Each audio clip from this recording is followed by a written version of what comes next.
Welcome to the Thriving Misfits. At the prime of my life, even having a disordered eating. So it was definitely tough to then say, no, this, I have to change. I have to put a stop to that one. Was there a specific moment for you or any experience that actually made you realize, this is it. You need to really get help or even change your relationship with food? Was there a specific moment for you?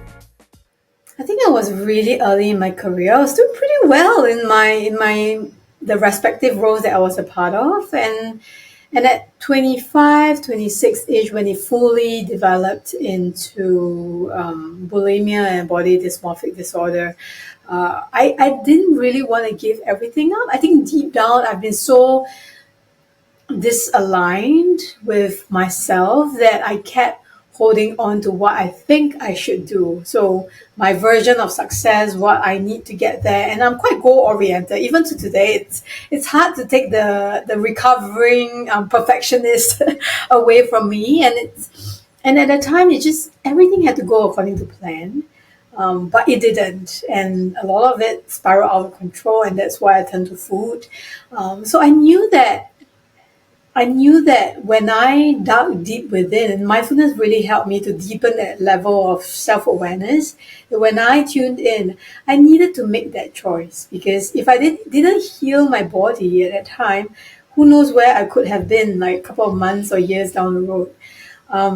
My period or time of the month for ladies didn't come for 7 months, seven full months.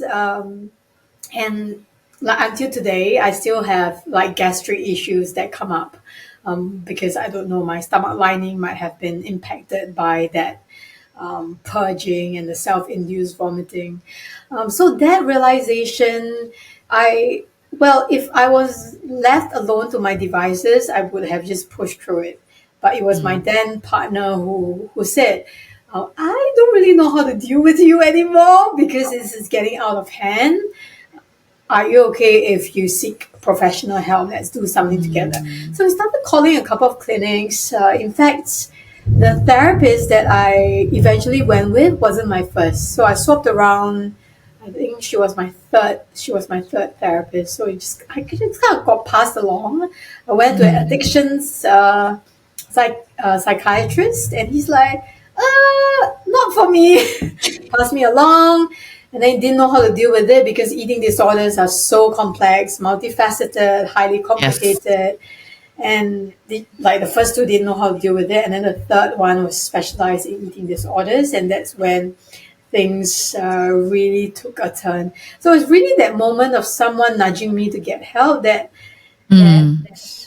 pushed me. If not, I would have just probably continued, gone for that promotion, maybe don't know what will become of me at that time, but career-wise, it was easy, like you mentioned, it was easy to cover it all up. Like no one knew. Like even the lady my colleague that sits across me, and we still remain really, really good friends till this day, 8 years ago, she's like, I couldn't tell. Like, why didn't you tell me? Like, I sit across you and I didn't know a thing. She couldn't even tell that I was going to the toilet so many times a day as well. And not apart from her, there's also a small group that I still keep in contact with. They're like, this is horrifying, but at the same time, they felt so sad that they couldn't support me. Yeah.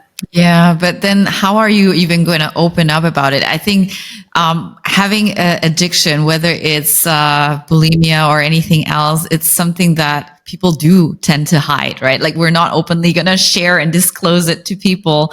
And I like the fact that you mentioned recovery perfectionist. And I think I'm very similar to that as well. And my first recovery happened in 2017, actually Mother's Day 2017.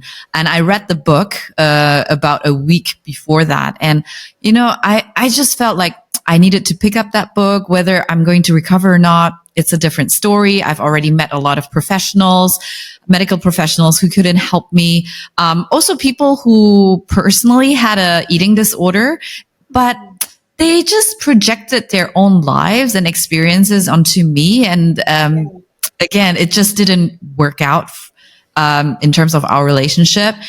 And so I basically overnight just said, okay, on Mother's Day, 2017, I'm just going to stop and we'll see how it goes.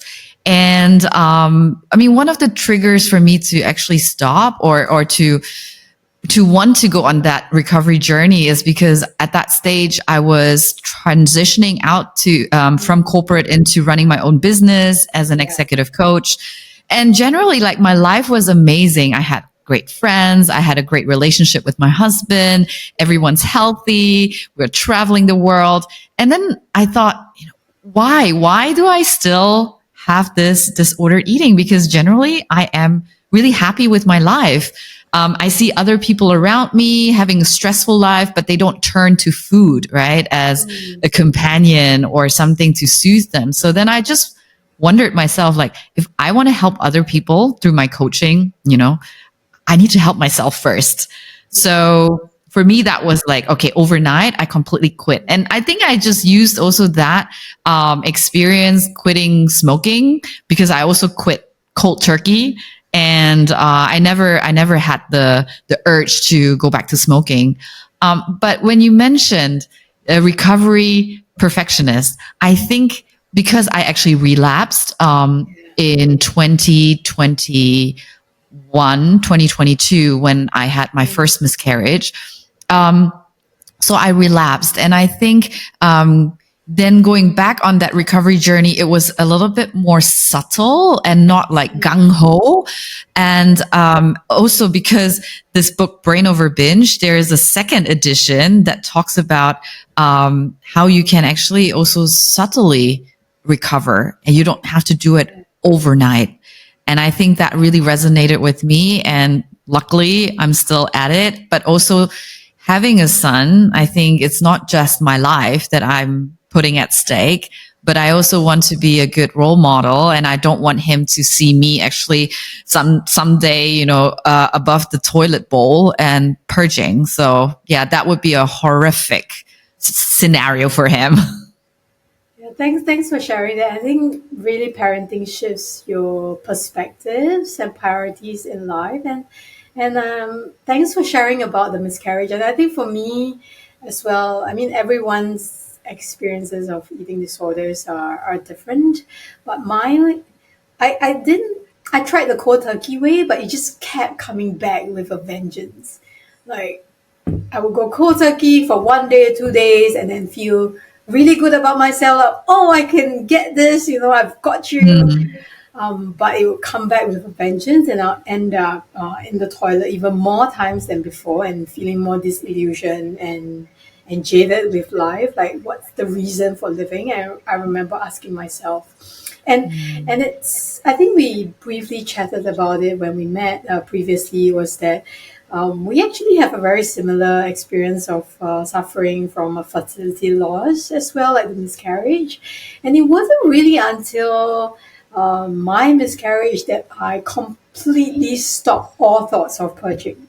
So even though I've healed kind of physically and I wasn't going to cycles of eating and binging in secret, but there was always that thought of,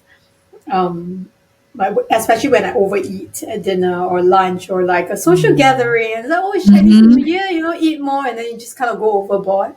And I had those negative thoughts that come in, but when found out that I was expecting, those thoughts kind of disappeared. And I know it's not the same for people because the eating disorders can get worse during conception Yes. and pregnancy. But for me, the thoughts kind of disappeared because I felt at that time I needed to sustain and grow life in the body, and it just kind of magically disappeared. So even though the baby, I mean, we lost the baby in the end, I somehow still, to this day, I just kind of wondered if the baby came for that particular reason. It's just kind of like a spiritual reason of it kind of came and then helped mommy with that, and then left. So I mean, I will never find out the answer, but it's nice to just take a little bit of the comfort in that. I mean, I'm getting goosebumps when you're just sharing with me. And the first time you shared that with me, like right now, I'm almost like tearing up because I think it was such an angel, right? It's your angel baby helping you through that. And like you said, it's maybe the only purpose for him or her to be here is to help mommy out to overcome that. Yeah, maybe. Yeah. So people like fun fact. People ask me, "Oh, how many kids do you have?" I always struggle. Like, do I say I have two? Do I say I have three, but one never made it offside? That's how. Yes, Yeah. yes. I mean, I get those questions as well. And especially before actually having a baby, right? Because I had two miscarriages and people, I don't know, especially here in Asia, they always ask, oh, so when's baby coming, right? Like, when are you planning to get pregnant?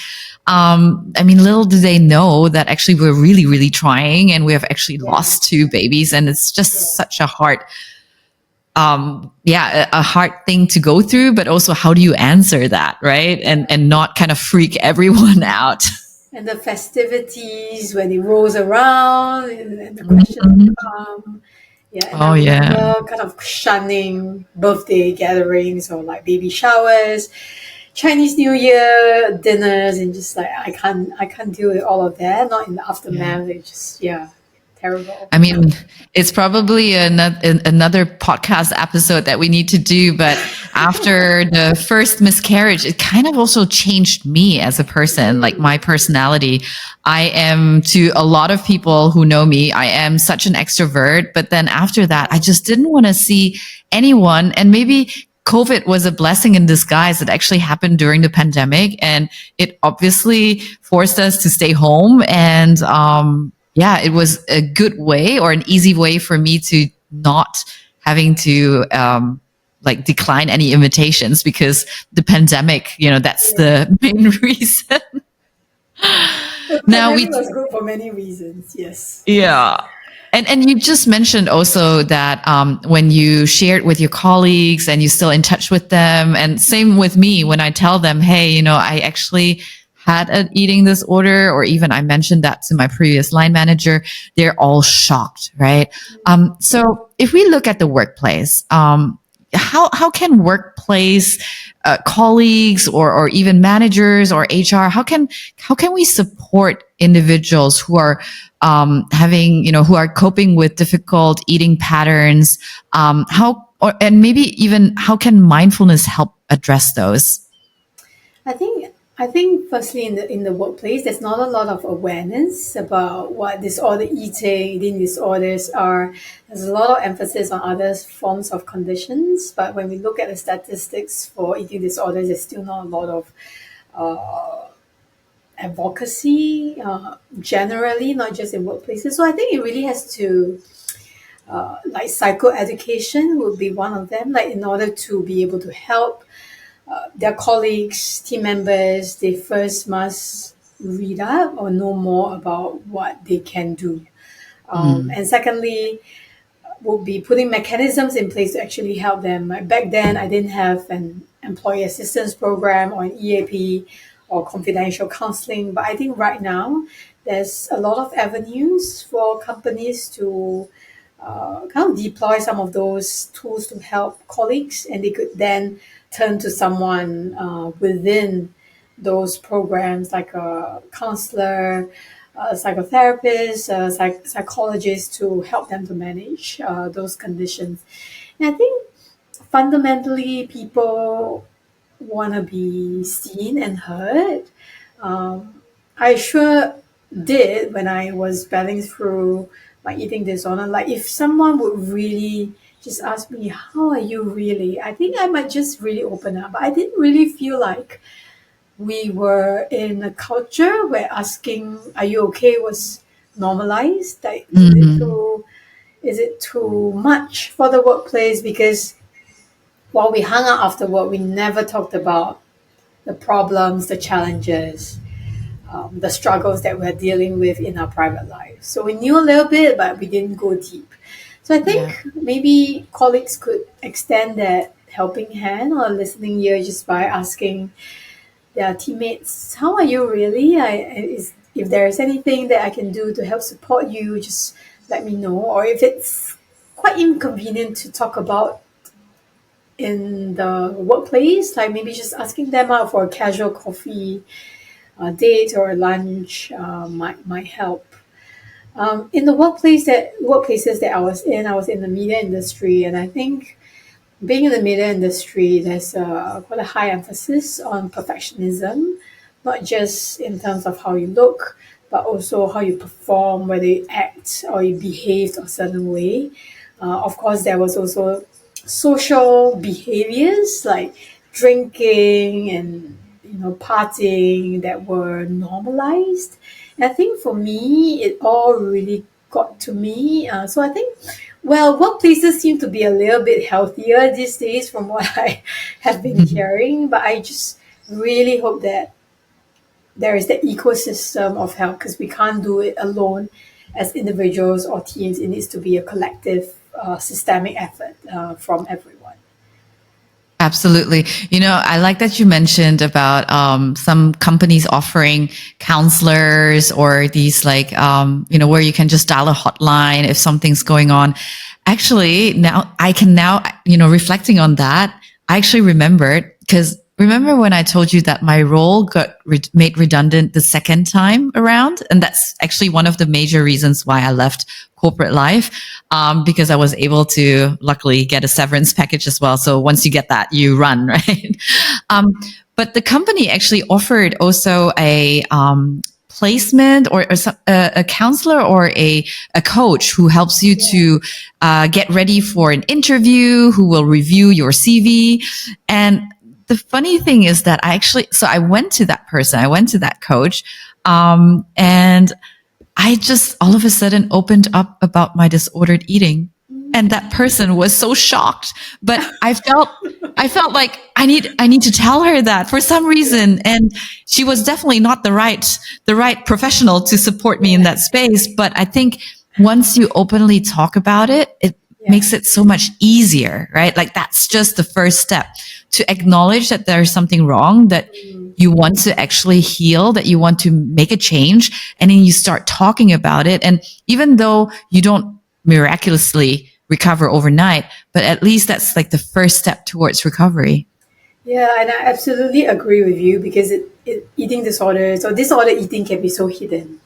And if the individual doesn't step out or to seek support, it might go hidden for a long period of time. And I think it's really creating that safe space for them to be able to share that, either in confidence or in a safe amongst a safe a group of people, or one on one with a specific person.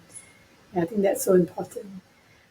Right, right. So how did you begin to identify the triggers, or the urges for your eating disorder and also body dysmorphia? Did you have any strategies to use in order for you to manage them? I think mindfulness plays a huge role. Mindfulness and self compassion played a huge role. So I started off just I picked up a book. It's by Andy Puddicombe, and he's the founder of Headspace. I think he kind of popularized one of the people who popularized modern day mindfulness. And I remember reading it out, and I was like, kind of part skeptic and part, desperate.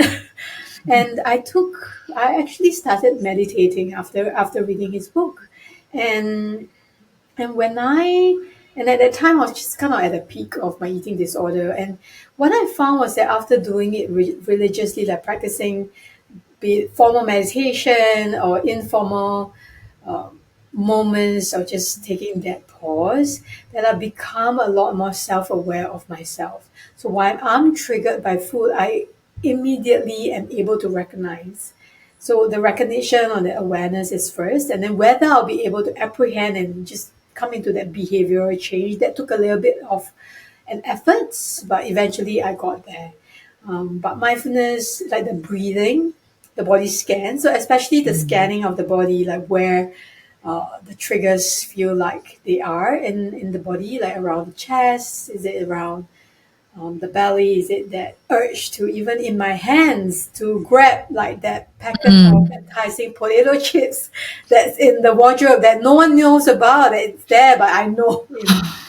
Tell me Um, about it. yeah, Lots of hiding food. Yes. yeah, hiding and just recognizing that and grounding my hands. So when that happens, especially in my hands, I just kind of convert it into just can I place my hands on the table and just come into 10, 20 seconds of that and see if that moment passes.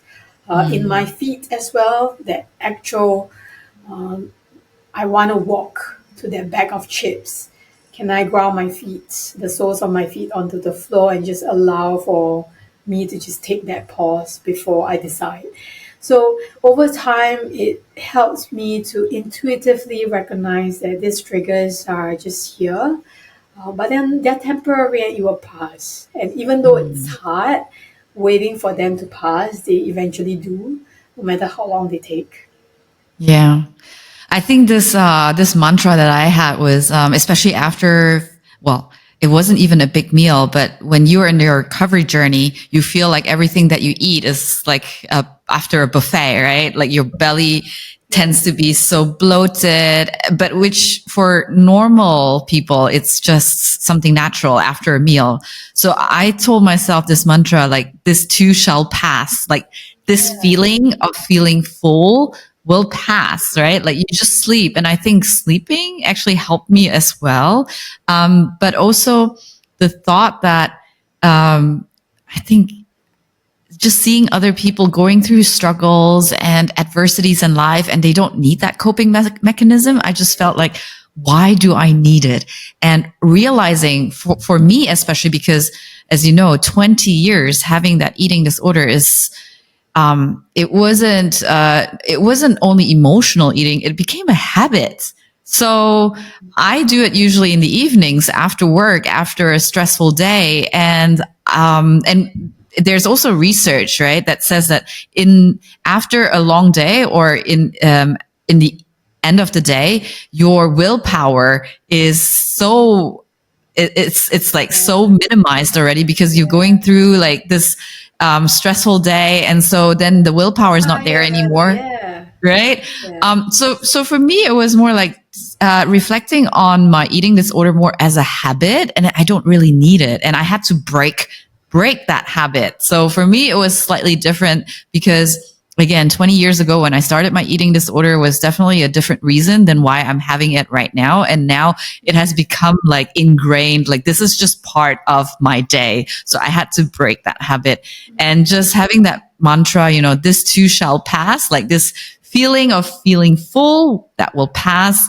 And tomorrow's a new day. Everything's going to be all right.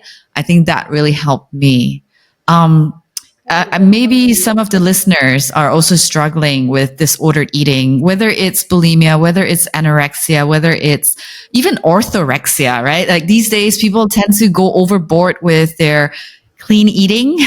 So, what Yeah. is one specific piece of advice that you would like to share with someone who feels overwhelmed by their eating disorder and doesn't know where to start? Fiona, before I address that question, I don't know if you've heard of the app called Lemonade, Lemon with an H.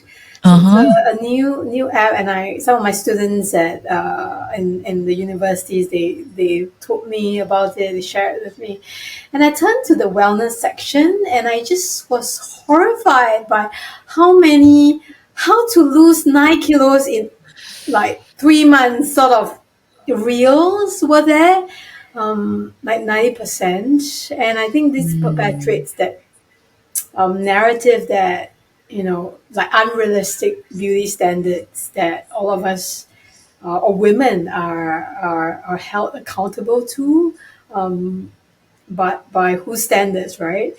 And for me, one of the, sorry, your question was about top tips, right? Yeah. So, for someone who does not know where to get started, Yeah. I would say really confiding in a friend first, because you may not know where to start. And in figuring that out yourself, it can be so self isolating. And by just having someone with you, even if he or she may not know the full story or what you're going through, it can make the journey feel less alone. Because the many of like this is our common humanity. Like suffering is a part of life, but when we share, there's a saying: a burden shared is a burden halved. And when we share that load, or we kind of share that load with someone, it lightens us indirectly and helps us to just journey through life a little bit more with ease. So just really finding someone that you trust and you can lean on for support, and then from there, really figuring out your next steps, be it to seek professional support or to a mental health professional or a dietitian would be helpful for your journey. These days and age, in this day and age, even though eating disorders are still not really talked about, but I think there are more and more trained professionals in this area, and which is really heartening to see. Absolutely. Like, my journey, it's even more than 20 years ago. I think 25 years ago when I started that journey, initially trying to recover as a teenager, they just didn't know how to deal with it. They just dealt with it with medication. I received actually a prescription for what was it for depression, but I believe my depression actually derived from having a eating disorder. It wasn't the other way around. Yeah. And I think it's really important that, as you mentioned, confiding into someone. And for me personally, I felt that the someone wasn't someone in my circle of friends or even my family, because I don't know about you, but sometimes our friends and family, they take it personally. It's like, maybe they feel that they have done something wrong, or, they just feel so guilty. And I felt that it was easier for me to share my story with someone who doesn't really know me really, who could, have any biases or even take it personally. Yeah, thanks for sharing that. Yeah, and I think it's really seeking that support regardless of whether they are someone that you know or someone that you don't know, but as long as you don't have to journey through all of that struggles alone, I think that's important. Absolutely. Now, thank you everyone for joining us today. It's such a profound conversation with Michelle. It's my first time, as I mentioned, to actually share with the world that I had an eating disorder. So this episode on the Thriving Misfits is definitely going to be very close to my heart, very important message that we want to share in this world. And it was such a privilege to have Michelle also share her inspiring story, her journey from battling bulimia and body dysmorphia and also corporate burnout to discovering now the transformative power of mindfulness. Her story is such a reminder of the strength and resilience we all possess. And we hope it resonates with you. Thank you so much, Michelle, for also being so open, sharing your stories about your eating disorder and also your miscarriages and, the conversation about fertility is definitely something that we probably need to keep on continuing for another episode. But again, any one of you who are listening, who are viewing in today, if you or someone you know is struggling with an eating disorder, please know that there is support available, whether through your friends, your family, or professional resources. Please make sure that you reach out. It is, like I said, the first courageous step into the right direction, into the direction of healing. So make sure you don't feel shy to do that. And if you all enjoyed today's episode, don't forget to subscribe to the Thriving Misfits podcast. We are on Apple Podcasts, Spotify, and YouTube. And make sure you leave us a review. We have much more exciting guests and insightful discussions coming up. So make sure you stay tuned. And until the next time, remember, being different is a strength and every one of us can help create a more inclusive world. So keep on thriving, Misfits.